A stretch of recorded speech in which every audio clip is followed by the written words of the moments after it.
So my name is Darla Deardorff, and I'm a visiting research fellow in the Social Science Research Institute at Duke University. Story Circles is a UNESCO methodology for developing intercultural competence.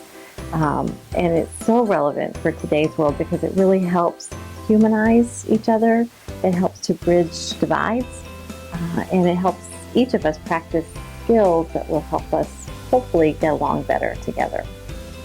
So I've been working with UNESCO for a number of years on intercultural competence projects because that's the area of my research and work.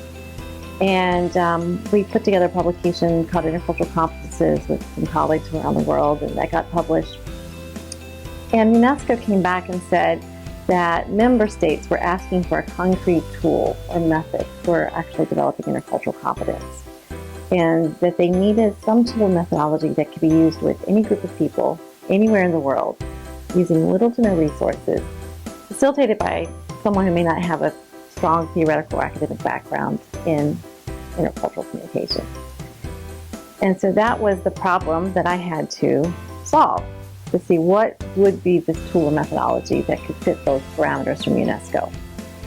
So I interviewed quite a few intercultural experts, did quite a bit of research. I've also done a lot of intercultural training myself and knew that a lot of the traditional training methods don't work or wouldn't work for those parameters.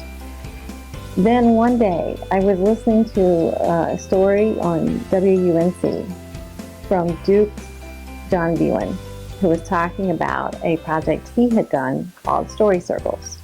Now, from what I understand from that project, it was done for the purpose of identifying storytellers. So it was done for a very different purpose.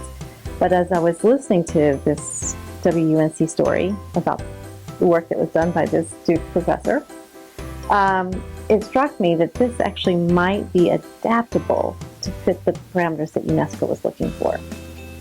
And so I went to work at trying to research more about that, get a lot of different feedback from focus groups on what they thought would work or not, talked with experts around the world, in China and in Japan and different places in South Africa, and got a lot of feedback on the methodology. And everyone seemed really enthusiastic that I talked with to say, sure, let's try it.